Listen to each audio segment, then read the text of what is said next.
50대 퇴사 후 무직이 되었을 때 현실. 건실한 중소기업이었습니다.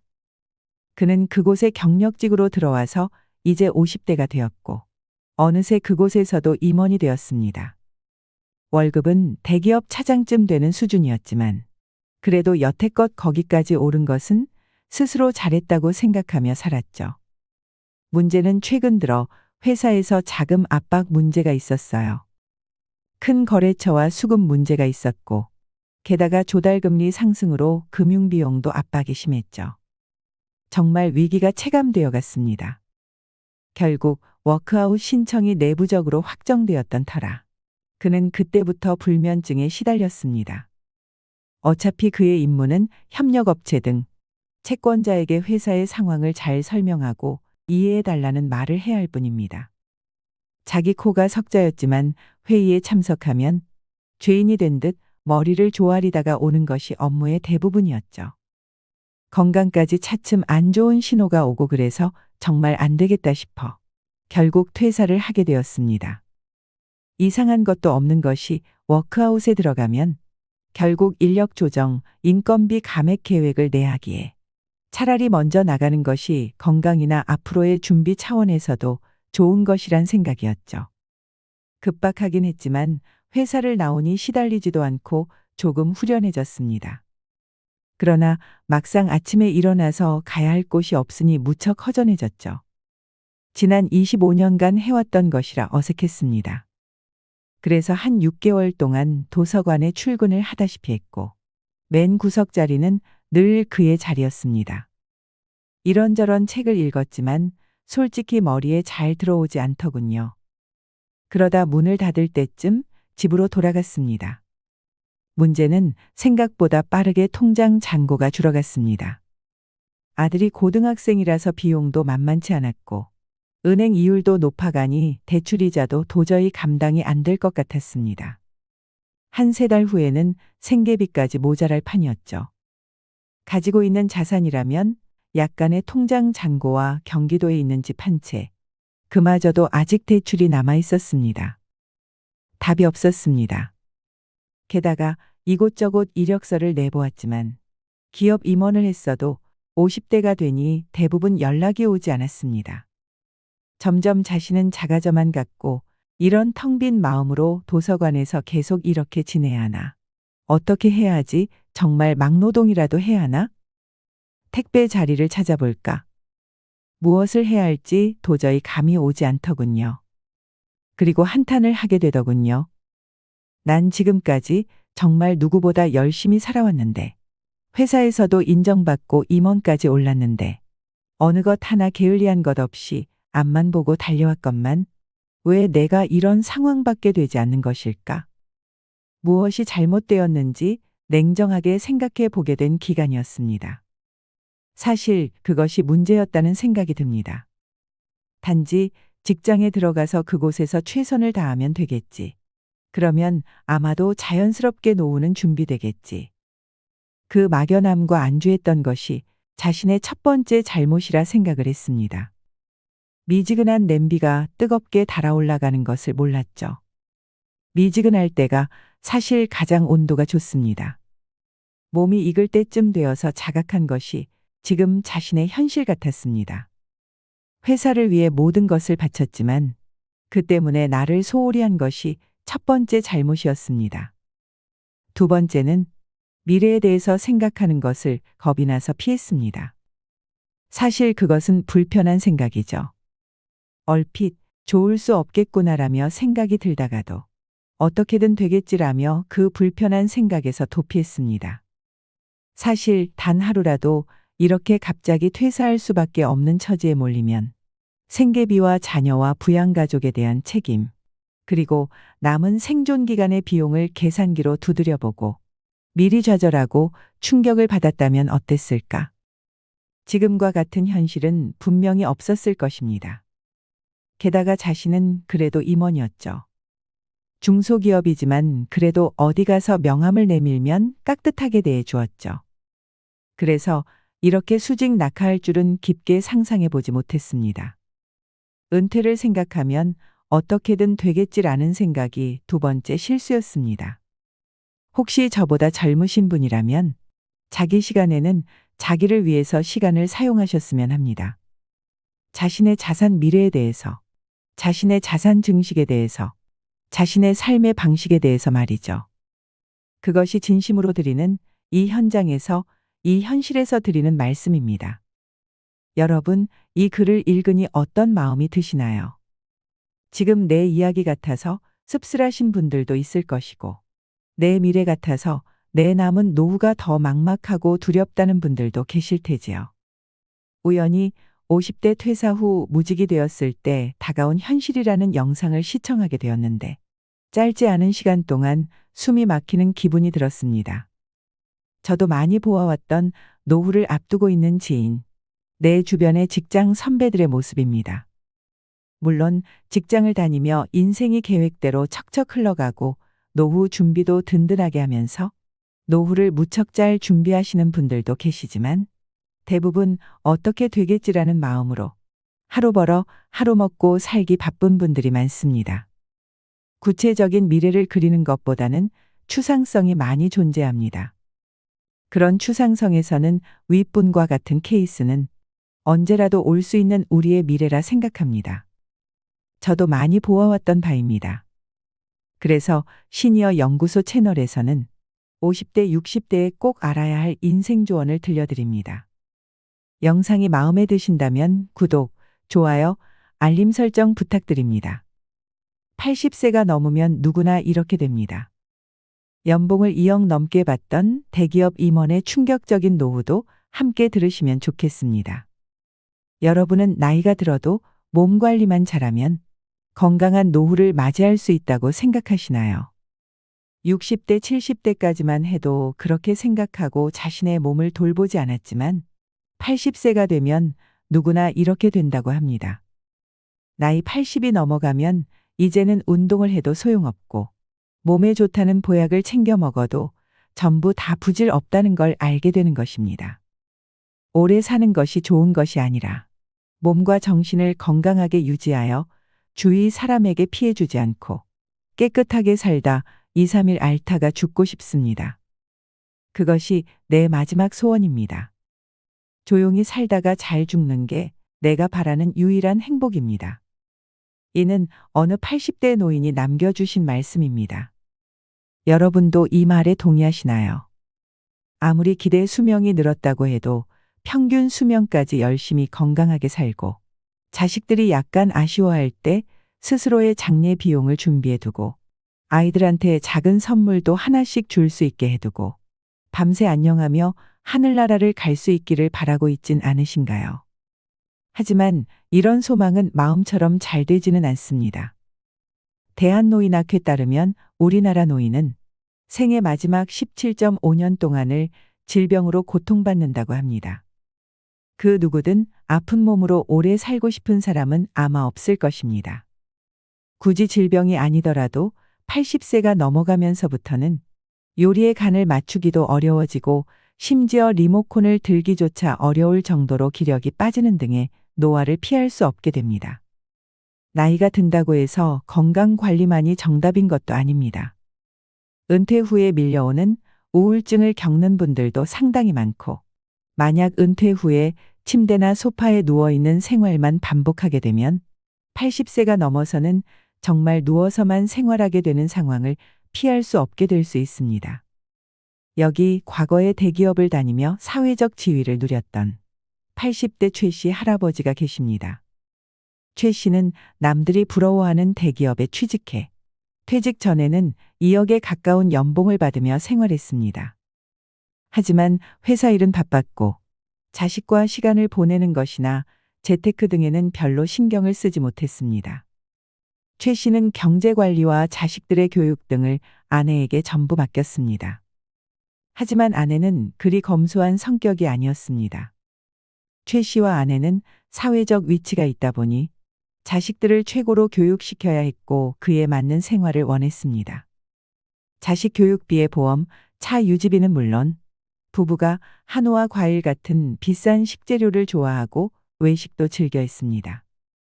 뿐만 아니라 명품을 딱히 좋아하지는 않아도 옷을 고를 때 가격을 잘 따지지 않고 품질이 좋은 것들 위주로 사고 옷이 조금만 해져도 새 것을 구입해서 사입기 일쑤였습니다. 생활비만 최소 월 700만 원 정도는 기본이었습니다. 물론 이 부부도 노력을 하지 않았던 것은 아니었습니다. 한 번은 돈을 아끼고 모아보려 했지만 적성에 맞지 않는다는 이유로 금방 포기해버렸습니다. 적당히 싼 재료로 음식을 차리는 것을 별로 좋아하지 않았고 하루에 똑같은 두 끼를 먹는 것도 싫어했습니다. 그렇게 수입에 맞는 지출을 했지만 최 씨는 은퇴 시기가 다가올 무렵 내심 걱정됐습니다. 최 씨의 아내도 모임에 나가면 친구들이 하도 잘 버니 돈 많이 모았을 것 같다고 부러워했지만 아내의 속은 편하지 못했습니다. 하루는 최 씨가 아내에게 다가와 말을 겁니다. 여보, 우리 이제 은퇴 이후를 대비해야 할 것 같아. 이대로 가면 우리 자식들에게 짐이 돼 버릴 거야. 하지만 아내는 내심 싫은 티를 내며 되묻습니다. 방법이 있어요? 최 씨의 아내는 남편에게 그 책임을 떠넘겼습니다. 우리 딸 유학은 어쩌고요? 아직 자식들 대학 입학도 못했는데 벌써 은퇴 얘기를 하면 어떡해요? 아내가 딸에게도 이 사실을 알렸는지 딸에게 전화가 와서는 아빠, 나 여기서 학교 입학하고 졸업까지 꼭 하고 싶어. 지금 돌아가면 이도 저도 안 된다고. 최 씨는 계속 아내를 설득했습니다. 그럼 우리 지출이라도 줄여봐야지. 옷도 좀 저렴한 거 사고. 요새 과일 야채 값도 비싸잖아. 아내는 지금의 생활을 포기하기 싫었는지 무시한 채 방으로 들어가 버립니다. 최 씨는 후회했습니다. 이 당시 사실 남편은 돈 버는 기계였던 경우가 많았습니다. 그렇게 돈 버는 거에만 집중하다 보니 자식들과 보낸 시간이 많지 않아 가끔 볼 때마다 어색함을 느꼈고 경제 관리를 아내에게 모두 맡긴 것이 참으로 후회됐습니다. 씀씀이가 커서 빨리 소비 습관을 바꾸지 않으면 통장이 텅장이 되는 것이 순식간임을 이제서야 깨달았습니다. 버는 돈보다 모으는 돈이 진짜 월급이라는 주변 지인들의 말도 이제서야 와닿았습니다. 최 씨는 비가 많이 내릴 때는 물을 모아야 하는 이유를 알지 못했습니다. 최 씨는 예전에 플라톤이 남긴 말을 떠올렸습니다. 동굴에 사는 인간은 동굴의 세계에 갇혀서 동굴의 시각으로 세상을 본다. 이는 대기업을 다녔던 최 씨 자신에게 하는 말 같았습니다. 최 씨는 대기업이라는 세상에서 대기업의 동물이 되어갔습니다. 하지만 은퇴 후 그 동굴을 나오는 순간 다른 현실을 맞아야 했습니다. 애들 교육비에 해외여행에 많은 돈을 썼던 최 씨는 땅을 치고 후회했습니다. 은퇴 후에는 숨만 쉬어도 나가는 돈이 무지 많은데 지금부터 뭔가 바꾸지 않으면 정말 힘들어지겠다는 것을 깨달았습니다. 예상했던 날짜보다 최 씨의 은퇴 시기는 빠르게 다가왔습니다. 해고 통보는 정말 30분도 채 되지 않아 이뤄졌습니다. 최 씨는 그래도 아내를 설득하는 데 성공했습니다. 최 씨는 지금 살던 곳에서 조금 작은 아파트로 이사를 했고 아내도 쓰지 않는 물건들을 중고로 팔며 돈을 조금씩 모아갔습니다. 최 씨는 일단 제일 많이 돈이 들어가는 것이 교육비였기에 당장 유학을 가 있던 자식을 국내로 들어오게 해야 했습니다. 하지만 딸은 쉽게 넘어오지 않았습니다. 예진아, 대학은 국내에서 진학하면 안 되겠니? 그럴 거면 나 왜 유학 보냈어? 친구들도 여기 다 있는데 지금 내려가면 어떻게 적응하라고. 최 씨는 딸에게 이런저런 상황을 설명했지만 되레딸의 저항에 부딪혀야 했습니다. 하지만 최 씨는 의견을 굽히지 않았습니다. 어쩔 수 없이 딸은 국내에서 대학을 진학해야 했고 최 씨는 은퇴를 했습니다. 일을 다시 시작하더라도 조금은 쉬었다 하고 싶었지만 이마저도 최 씨는 쉽지 않았습니다. 아내는 삼식이라고 구박하기 시작했고 딸도 아빠가 매일 집에만 있는 것을 편하게 생각하지 않았습니다. 최 씨는 그렇게 우울증이 찾아왔습니다. 간담상조라는 사자성어만큼 돈독했던 친구들과의 관계는 소원해졌고 은퇴한 순간 전화번호는 다 끊겼습니다. 이전에 받던 사회적 지위를 한동안 내려놓지 못했던 최 씨는 힘들어했습니다. 그렇게 최 씨는 은퇴하고 얼마 지나지 않아 일을 시작해야 했습니다. 받은 퇴직금이 어느 정도 있었기에 최 씨는 그 돈을 가지고 치킨집을 차렸습니다. 하지만 회사에서 시키는 일만 하던 최 씨에게 직접 사장이 된다는 것은 완전 다른 일이라는 것을 깨닫는 데는 그리 오랜 시간이 걸리지 않았습니다. 치킨집은 1년 만에 폐업을 했고 다른 일자리를 구하지 못해 새벽 3시에 출근하는 떡집 알바를 시작해서 돈을 벌었습니다. 그맘쯤 최 씨는 다른 직장 동료들 중 한 명이 굉장히 잘 살고 있다는 소식을 접해야 했습니다. 회사 다닐 때 최 씨보다 일을 잘했던 것도 아니고 승진도 최 씨보다 한참 늦게 했지만 최 씨의 직장 동료는 재테크에 성공하고 노후를 잘 준비해서 지금 일을 안 해도 골프 치며 여유롭게 지내고 있다는 소식이었습니다. 최 씨는 속으로 생각했습니다. 은퇴까지 열심히 일하고 편하게 살아야 정상인데 세상이 어찌 된 게 은퇴 후에 일을 더 해야 하는 상황인 건지. 할아버지는 가족 눈치가 보여 밖으로 떠밀려 나와 죽을 때까지 일해야 하는 현실에 참담함을 느꼈습니다. 그렇게 최 씨는 80세가 되었습니다. 최 씨의 아내는 10년 전에 세상을 떠났고 최 씨는 그 이후 건강 관리를 꾸준히 했습니다. 최 씨는 그래도 집 한 채가 있었고 연금을 꼬박 받으며 생활했기에 살아가는데 큰 문제는 없었습니다. 하지만 나이가 들수록 자식들의 잔소리를 피할 수는 없었습니다. 80살에 음식을 가려 먹지 않아도 건강했던 최 씨였지만 자식들이 집에 찾아올 때면 이거 먹지 마라, 저거 먹지 마라 하는 소리를 들어야 했습니다. 병원을 가는 일도 잦아졌는데 몸이 아플 때나 자식들에게 부탁할 때마다 눈치를 보기 일쑤였습니다. 그러던 중 그 마을 복지회관에서 마음에 드는 할머니를 만났습니다. 당연히 재혼까지 생각하지 않았지만 자식들은 뭐가 걱정되었는지 할아버지에게 재혼은 안 된다고 말했습니다. 아빠, 설마 그 나이에 재혼할 생각하는 건 아니지? 나 정말 엄마 생각하면 그 꼴은 못 봐. 너네가 나랑 살아줄 거냐? 나랑 살아줄 것도 아니고 이 애비가 아프면 돌봐줄 것도 아니면서 상관하지 마라.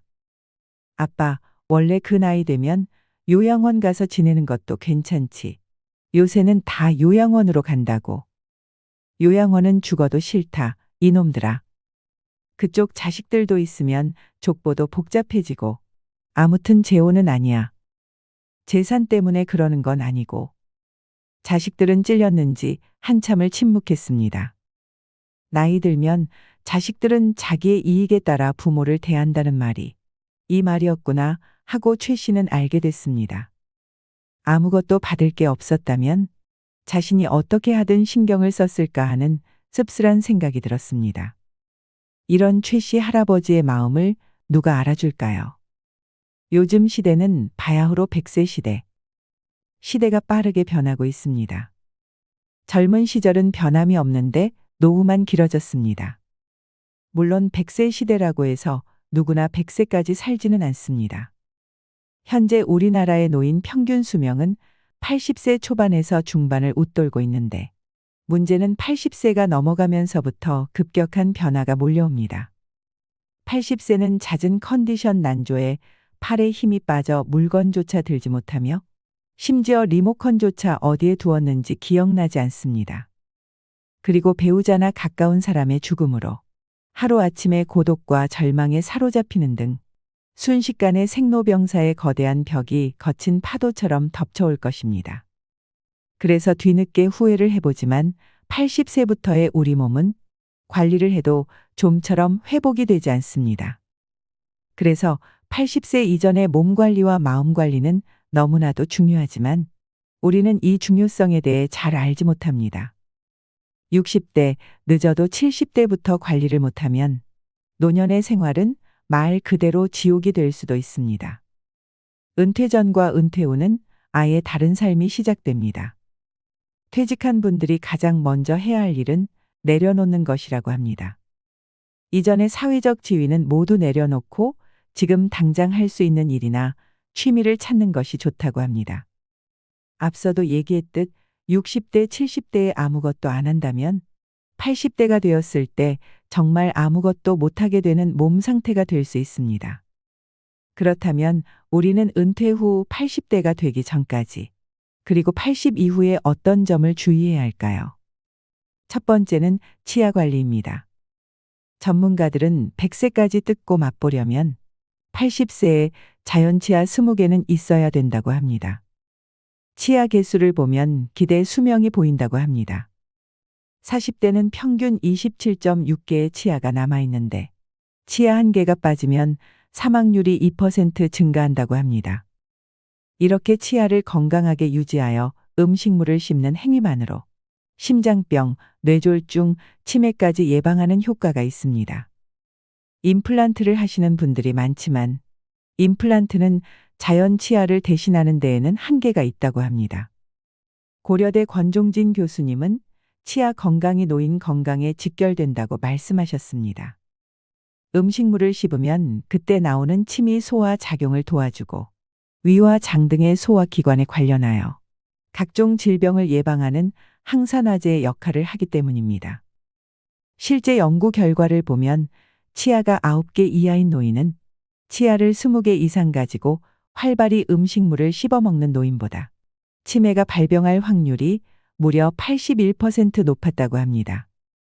임플란트 같은 인공치아는 음식물 섭취 자체에는 문제가 없지만 내구력 측면에서 자연 치아만 못하고 치주 질환에도 취약하다고 합니다. 임플란트라는 기술이 있어서인지는 모르겠지만 많은 사람들이 치아 관리를 잘해주지 못하고 있는 것 같습니다. 하지만 수명과도 관련돼 있는 것이 바로 치아 건강이기 때문에 지금부터라도 올바른 양치 습관과 주기적으로 치석을 제거하고 나이에 맞게 치과 의사 선생님과 상담을 통해 치아를 관리해 나가셨으면 좋겠습니다. 두 번째는 건강검진입니다. 간혹 전문가 분들은 80이 넘으면 건강검진은 받지 않아도 괜찮다고 말합니다. 사실 이때 건강검진을 받는다 한들 대부분의 수치는 좋지 않게 나타날 것이고 만약 암 등을 조기 발견하여 수술을 받아 생명을 조금 연장한다고 해도 수술 후유증으로 고생하는 분들이 많은 것이 이유이기도 합니다. 70에서 80세가 넘으면 병은 완쾌되는 경우가 많지 않다고 합니다. 물론 앞으로 의료 기술이 얼마나 더 발전할지에 따라 차이는 있겠지만 일시적으로 좋아지는가 싶다가도 하나씩 또 다른 부분이 나빠지는 경우가 허다합니다. 80세의 벽에 저자 와다 히데키는 건강하게 오래 살아야 한다라는 과도한 강박과 욕심은 스스로를 압박하고 무리한 절제로 이끌어 결과적으로 행복하지도 건강하지도 못한 삶을 만든다고 말했습니다. 건강하겠다는 강박에 빠지지 말고 당장 내일 생이 마감돼도 후회되지 않도록 무리하지 않은 선에서 하고 싶은 일을 하라고 저자는 권합니다. 이것이 바로 저자가 말하는 80세 이후 100세까지 남은 20년을 행복하게 보낼 수 있는 단 하나의 방법이라며 말이죠. 80세가 되면 친구들 반 이상이 세상을 떠나는 경우도 많고 몇 안 되는 친구들 또한 요양원이나 요양병원으로 들어가게 되기도 합니다. 또한 자연스럽게 몸의 불편함도 증가합니다. 뇌경색이나 심근경색, 폐렴 등 수명을 직접적으로 위협하는 질병뿐 아니라 조금만 깜빡해도 치매인가 하는 불안감을 떨칠 수 없게 됩니다. 사실 80이 넘어가면 언제 어떤 병이 발생할지 알 수가 없습니다. 오늘은 40대와 같은 건강함을 느끼다가도 당장 내일 돌연사할 수도 있습니다. 그래서 80이 넘으면 당장 내일 죽어도 후회하지 않는 인생을 보내는 것이 좋습니다. 세 번째는 나와 맞는 의사 선생님을 찾는 것입니다. 앞서 얘기했듯 80대가 되면 병원에 가는 빈도가 늘어나게 됩니다. 이때는 무조건 유명한 병원을 찾는 것보다 나와 잘 맞는 의사 선생님을 만나는 것이 중요하다고 전문가들은 말합니다. 다음과 같은 의사들은 피해주는 것이 좋습니다. 첫째, 수술, 시술밖에 없다고 하면서 바로 수술하려는 의사.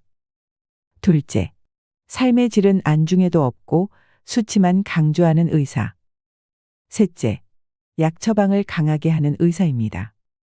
물론 유명한 병원에도 훌륭한 의사분들이 많이 계시지만 그것과 관계없이 80세가 넘어 나와 잘 맞는 의사를 만나는 것은 행운입니다. 카센터 전문가는 소리만 듣고 최소 범위로 수리하지만 돌팔이는 이곳 저곳 손대다 다른 곳으로 옮기게 하거나 결국 폐차하게 만듭니다. 사람 치료도 이와 다를 바가 없는 것 같습니다. 네 번째는 입맛의 변화입니다. 여러분, 혹시 나이가 들면서 유독 입맛이 예전 같지 않거나 식욕이 줄어드는 경험 있지 않으신가요? 실제로 나이가 들면 혀도 마찬가지로 노화한다고 합니다. 이 중 특히 짠맛이나 단맛에 대한 감각이 많이 떨어집니다. 미각뿐만 아니라 후각도 마찬가지입니다.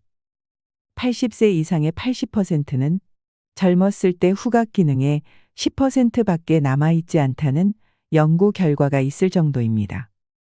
냄새를 잘 맡지 못한다는 것은 음식의 향을 제대로 느낄 수 없다는 것이기 때문에 입맛이 결국 떨어지게 되는 것입니다. 하지만 이때 입맛이 떨어진다고 해서 음식을 거르면 안 됩니다. 이때일수록 누군가가 이거 먹지 마라, 저거 먹지 마라 해도 섭취량을 줄이는 것보다 이것저것 가리지 않고 먹는 것이 좋습니다. 오히려 80세가 넘어가면 약간의 체중 증가가 장수에 도움을 준다는 연구 결과도 있다고 합니다. 다섯 번째는 변비입니다. 나이가 들수록 변비에 노출되는 노인분들이 많습니다. 실제 건강보험심사평가원에 따르면 국내의 변비 환자 중 60대 이상의 환자가 39%, 80대는 전체의 11.1%를 차지했습니다. 나이가 들면서 앞서 얘기했던 입맛이 떨어지거나 약해지는 치아로 인해 장의 활동이 점점 감소하게 되고 침대에 누워있는 시간이 많은 등 신체 활동이 감소하면서 변비가 걸리기 쉬워집니다. 변비에는 식이섬유와 물 섭취를 조금 늘려주는 것이 도움이 되고 장 운동을 위한 마사지를 해주는 것도 좋습니다. 방법은 다음과 같습니다. 아랫배에 따뜻한 수건 또는 핫팩을 올려 30분간 배를 데워줍니다. 그리고 손바닥을 오른쪽 아랫배에 올려놓고 시계 방향으로 원을 그리며 천천히 배를 쓸어줍니다. 그 다음으로 좀 더 작은 원을 그린다는 느낌으로 다시 배꼽 오른쪽부터 시계 방향으로 문질러주면 됩니다. 추가로 명치에 양주먹을 올린 후 옆구리 방향으로 쓸어내린 후 손바닥을 이용해서 배 전체를 쓸어주고 마지막으로는 왼쪽 아랫배를 항문 방향으로 쓸어주면 됩니다. 이 마사지는 배에 자극이 갈 정도의 세기로 해줘야 효과가 있으며 일주일에 최소 2에서 3회 정도 해주면 변비에 도움이 된다고 합니다. 80세가 넘었을 때 과도한 운동은 오히려 노화를 촉진하는 결과를 가져올 수 있습니다. 80세 이상의 노인은 하루 10분 이상 걷는 것만으로도 각종 질병으로 숨질 위험이 크게 낮아진다는 연구 결과가 있었습니다. 인제대 의대 연구팀이 조사한 연구 결과에 따르면 일주일에 최소 60분 이상 걷는 노인은 비활동적인 노인보다 모든 원인에 의한 사망 위험이 약 40%, 심혈관 병에 의한 사망 위험이 약 39% 낮아지는 것으로 나타났습니다. 나이가 들수록 움직임이 떨어지는 분들이 많은데 매주 1시간만 걸어도 유익하다고 합니다. 마지막으로 조금은 뻔한 말이지만 80세가 넘으면 후회 없는 삶을 보내려고 노력해야 합니다. 하버드 대학에서 발간하는 하버드 가제트지는 최근 현재의 80대는 예전의 60대라는 시각을 제공했습니다. 미국은 이미 80대의 사람들이 인생의 전성기를 누리는 것이 흔한 일이 되었다고 합니다. 정치, 문화, 예술계 박사까지 다양한 분야에서 80세 이상의 분들이 아직도 활발하게 활동하고 있습니다. 예전에야 장수하고 성공적인 노년을 보내는 것이 예외적인 현상에 지나지 않았으나 오늘날에는 그것이 당연하게 여겨지기도 합니다.